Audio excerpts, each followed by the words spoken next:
Hello and welcome to physicscatalyst.com। आज का हमारा ये वीडियो क्वाड्रेटिक इक्वेशंस के सॉल्व्ड एग्जांपल्स के बारे में है। इस वीडियो में हम देखेंगे कि क्वाड्रेटिक इक्वेशंस के क्वेश्चंस कैसे सॉल्व करते हैं और हम कुछ वर्ड प्रॉब्लम्स भी डिस्कस करेंगे। इस वीडियो से रिलेटेड जो एडिशनल रिसोर्सेज हमारे पास है उनका लिंक मैं डिस्क्रिप्शन बॉक्स में दे दूंगी, आप उन्हें देखना मत भूलिएगा। इसके अलावा मैं क्वाड्रेटिक इक्वेशन के बेसिक्स पे एक वीडियो पहले ही बना चुकी हूँ, उसका लिंक भी मैं डिस्क्रिप्शन बॉक्स में दे दूंगी। If you want you can go and check that video out. आइए अब हम अपना ट्यूटोरियल शुरू करते हैं और देखते हैं कि हमारा पहला क्वेश्चन क्या है। हमारा पहला क्वेश्चन ये है कि find the number of real roots of following equations. Equation 1 is x square minus 3x plus 2। Equation 2 is x square minus 4x plus 4 is equals to 0 and equation 3 is x square minus x plus 2 is equals to 0। तो किसी भी quadratic equation के कितने real roots होंगे ये find करने के लिए हमें सबसे पहले तो उस क्वाड्रेटिक इक्वेशन के रूट्स के नेचर के बारे में जानना पड़ेगा। क्या इस क्वाड्रेटिक इक्वेशन के दो डिस्टिंक्ट रियल रूट्स हो सकते हैं, या फिर खाली एक रियल रूट होगा, या फिर कोई रियल रूट इसका होगा ही नहीं। ये सब जानने के लिए हमें सबसे पहले जो क्वाड्रेटिक इक्वेशन है उसका डिस्क्रिमिनेंट फाइंड करना होगा बी स्क्वायर माइनस 4ac। अच्छा, डिस्क्रिमिनेंट फाइंड करने के बाद हम देखेंगे कि क्या वो डिस्क्रिमिनेंट 0 से ज़्यादा है, 0 के बराबर है और 0 से कम है। अब अगर वो 0 से ज़्यादा है तो उस इक्वेशन के 2 डिस्टिंक्ट रियल रूट्स होंगे। अगर वो जो डिस्क्रिमिनेंट है हमारा वो इक्वल टू 0 है तो हमारे को खाली एक रियल रूट मिलेगा, और अगर वो लेस देन 0 है तो हमें कोई भी रियल रूट्स नहीं मिलेंगे। तो अब हम स्टार्ट करते हैं अपने क्वेश्चन 1 के पार्ट फर्स्ट से। तो हमारी फर्स्ट इक्वेशन है x square minus 3x plus 2 is equals to 0। अब जैसे कि मैंने बताया कि कितने रियल रूट्स होंगे इस इक्वेशन को, उसको फाइंड करने के लिए हमें क्या करना पड़ेगा, इसका डिस्क्रिमिनेंट फाइंड करना पड़ेगा। तो इसका discriminant d is equals to b square minus 4ac है। तो हम जल्दी जल्दी इस इक्वेशन में से a, b और c की वैल्यूज़ देख लेते हैं क्या है। यहाँ पे जो आपका b है वो -3 है, a है वो 1 के इक्वल है और c है वो 2 के इक्वल है। तो अब ये सारी वैल्यूज़ मैंने इस इक्वेशन में पुट करी हैं। उसके बाद मुझे मिलता है -3 का whole square minus 4 times 1 times 2 which is equals to 9 minus 8 equals to 1। अब हमें यहाँ पे डिस्क्रिमिनेंट d की वैल्यू मिली है d is equals to 1 which is greater than 0। तो हम सेफली कह सकते हैं कि ये जो हमारी इक्वेशन है x square minus 3x plus 2 is equals to 0, इसके 2 रियल रूट्स होंगे। अब हमारे इस क्वेश्चन का सेकंड पार्ट है जिसमें हमारे को जो इक्वेशन दी हुई है वो है x square minus 4x plus 4 is equals to 0। अब इस इक्वेशन में हमारा a है 1, b इज इक्वल्स टू -4 और हमारा जो यहाँ पे c है that is also equals to 4। अब हम क्या करेंगे, अपना डिस्क्रिमिनेंट फाइंड करेंगे। d is equals to b square minus 4ac। b जो है हमारा -4 है, -4 whole square minus 4 times a which is equals to 1 times c which is equals to 4। तो यहाँ पे हमारा डिस्क्रिमिनेंट आ जाता है 16 minus 16 which is equals to 0। अब क्योंकि हमारा जो डिस्क्रिमिनेंट है d उसकी वैल्यू 0 के इक्वल आई है, इसका मतलब ये है कि इस इक्वेशन का खाली 1 रियल रूट होगा। अब यहाँ पे जो हमें थर्ड इक्वेशन दी हुई है वो इक्वेशन है x square minus x plus 2 is equals to 0। इस इक्वेशन में भी हम a, b और c की वैल्यूज नोट कर लेंगे। यहाँ पे a है 1, b है -1 और c है 2। फिर अब हम इसका डिस्क्रिमिनेंट फाइंड करेंगे। d is equals to b square minus 4ac। जो भी a, b, c की वैल्यूज़ हैं हमारे पास उनको यहाँ पे हम सब्सटीट्यूट कर देंगे। तो हमारे को मिलता है -1 whole square minus 4 times a which is equals to 1 times c which is equals to 2। तो हमारा यहाँ पे जो डिस्क्रिमिनेंट है उसकी वैल्यू आएगी 1 minus 8 which is equals to -7। अब यहाँ पे नोट करने वाली बात ये है कि ये जो -7 है डिस्क्रिमिनेंट की जो वैल्यू है हमारी वो लेस देन 0 है। इसकी वैल्यू लेस देन 0 होने का मतलब है कि जो ये इक्वेशन है इसमें एक भी रियल रूट नहीं होगा।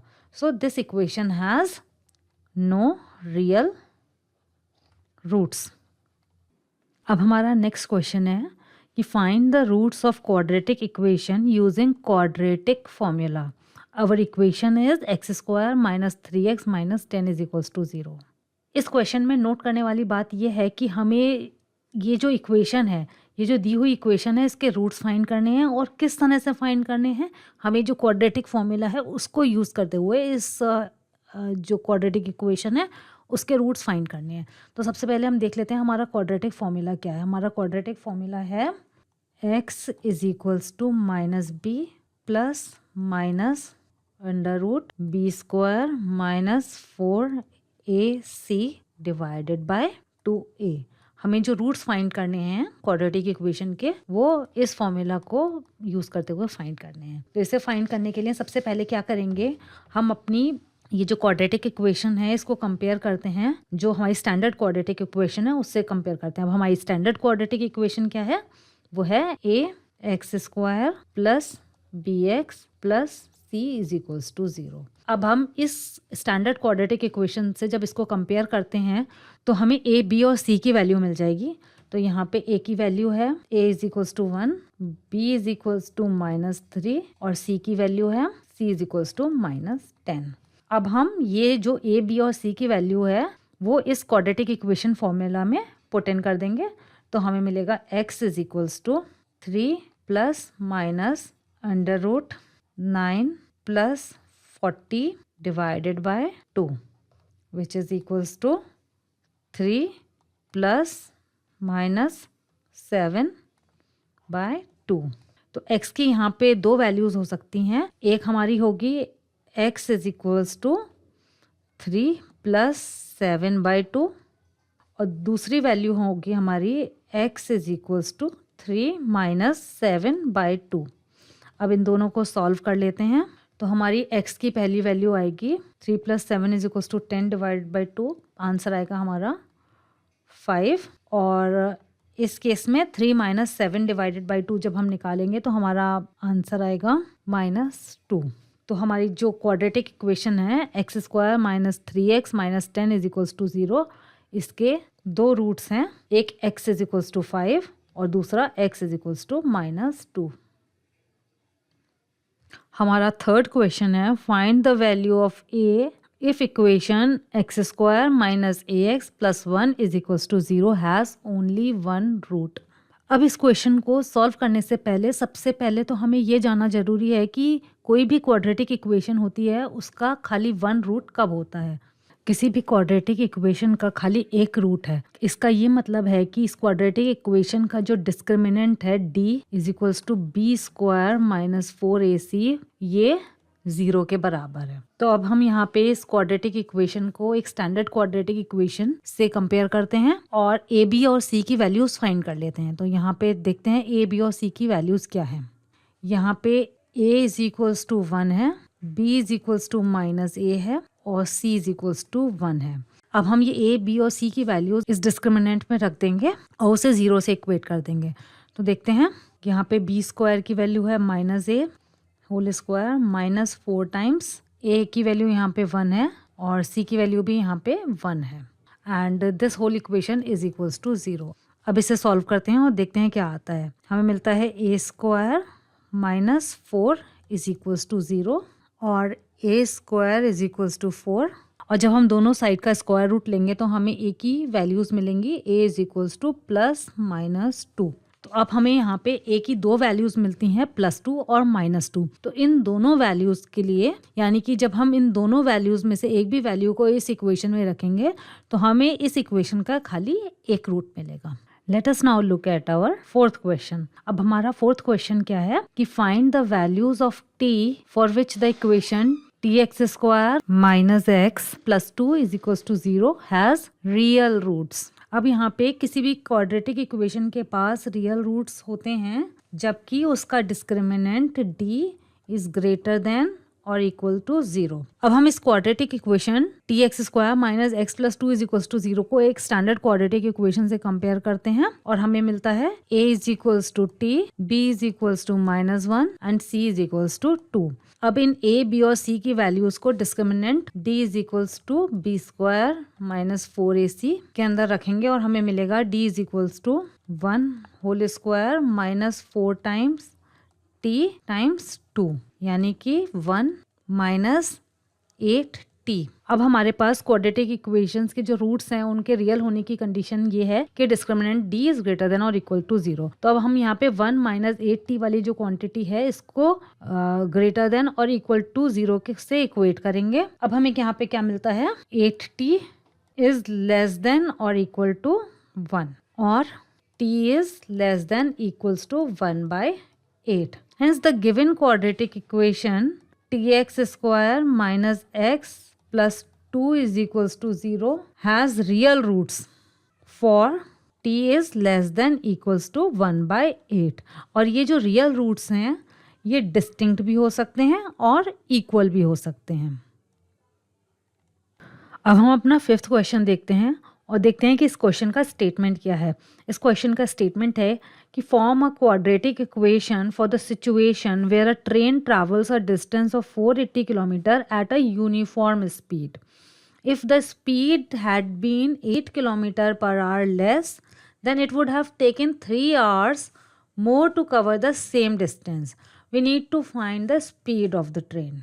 अब इस क्वेश्चन को सॉल्व करते हैं और सॉल्व करने से पहले सबसे पहले हम ये सपोज करते हैं कि let speed of the train be x kilometre per hour और इस यूनिफॉर्म स्पीड से जो ट्रेन है उसने कितना डिस्टेंस ट्रैवल किया है, उसने ट्रैवल किया है distance d is equals to 480 kilometres.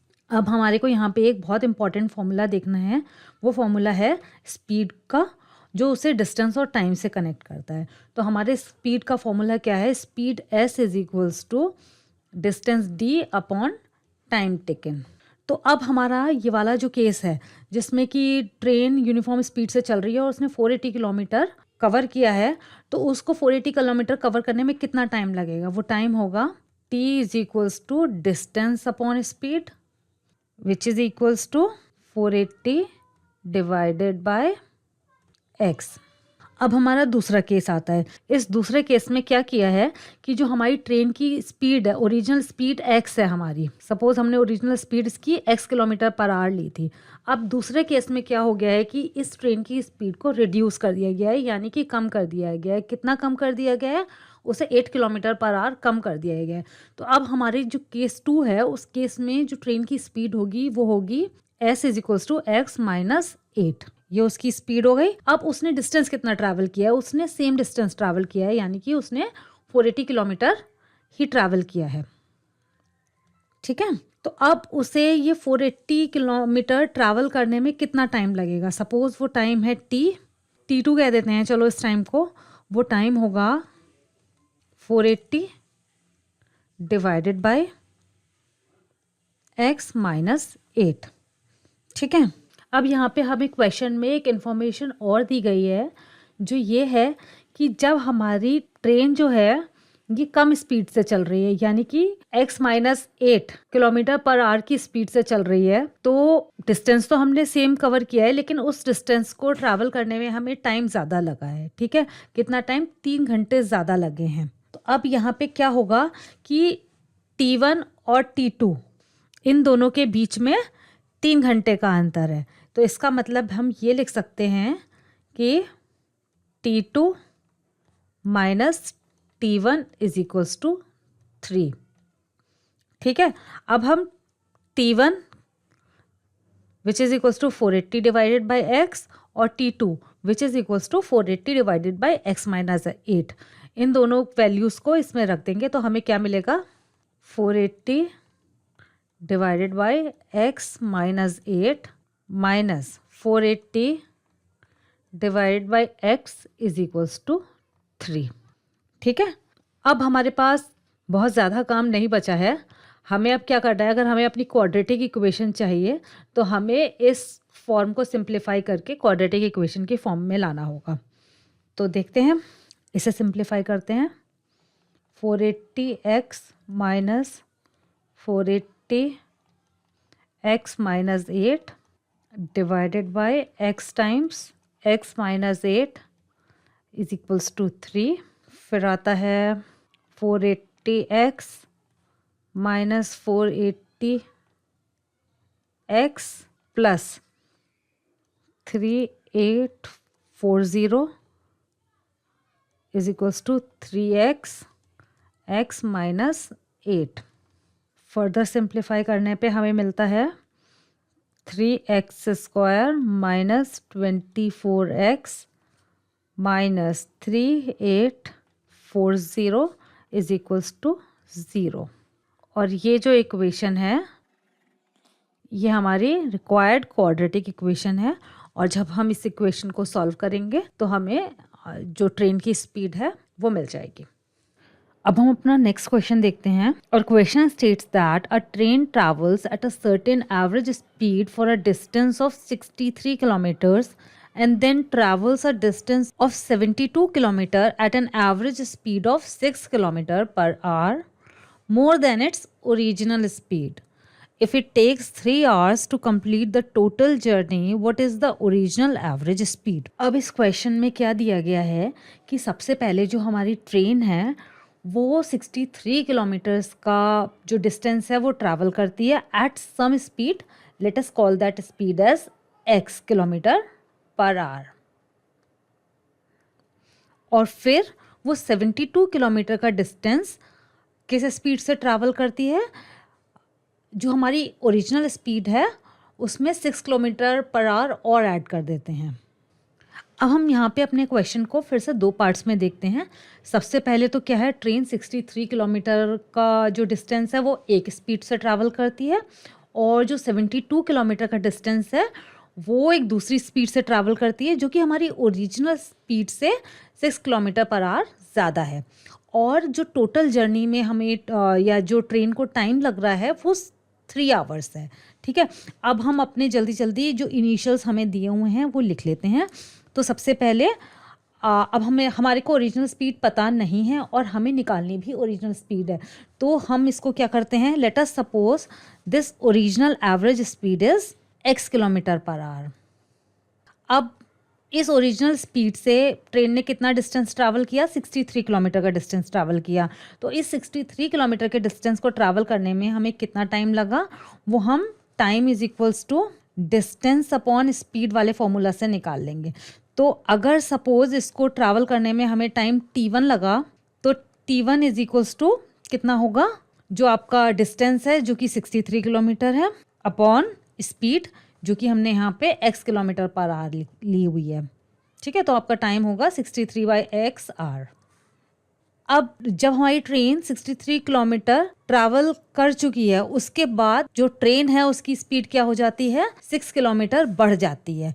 तो जो हमारी नेक्स्ट स्पीड है after travelling a distance of 63 kilometre, तो जो स्पीड है वो क्या हो जाती है, x + 6 किलोमीटर पर आवर। ठीक है, ये हो गई। अब x + 6 किलोमीटर पर आवर से ट्रेन कितना किलोमीटर चली, वो चली 72 किलोमीटर्स। ठीक है, अब इस 72 किलोमीटर को ट्रैवल करने में जो टाइम लगा है, सपोज हम कहते हैं वो time t2 is equals to 72 divided by x + 6 hours. ठीक है, नाउ अकॉर्डिंग टू क्वेश्चन जो ट्रेन है उसने अपनी जर्नी पूरे करने में कितना टाइम लिया, उसने 3 आवर्स का टाइम लिया। तो ये हमारा जो टाइम है t1 plus time t2 is equals to 3 hours. ठीक है, अब हम यहाँ पे क्या करेंगे, t1 और t2, ये जो हमारी है t1 की वैल्यू है और ये हमारी t2 की वैल्यू है, इन दोनों को हम इस इक्वेशन में पुट करेंगे और देखते हैं क्या आता है। तो हमारा यहाँ पे आएगा t1 + t2 is equals to 63 divided by x plus 72 divided by x + 6 is equals to 3। ठीक है, अब हम क्या करेंगे, अब हम इसको सिंप्लीफाई करेंगे। इसको सिंप्लीफाई करने पे हमें मिलेगा 21 divided by x plus 24 divided by x + 6 is equals to 1। Further simplify करते हैं, हमें मिलेगा 21 times x + 6 plus x time 24 is equals to x times x plus 6। इसको क्वाड्रेटिक इक्वेशन के फॉर्म में लिखेंगे और जो हमारी क्वाड्रेटिक इक्वेशन आएगी वो होगी x square minus 39x minus 126 is equals to 0।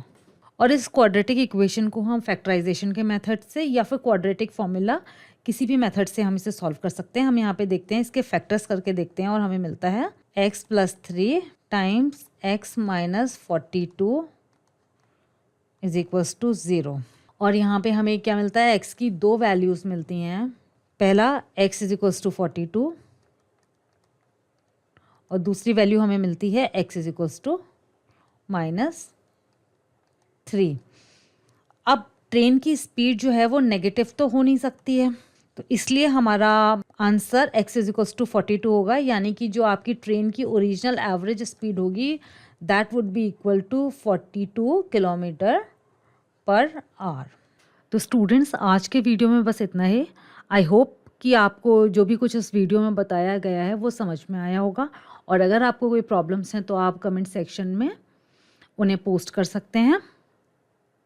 Thanks for watching.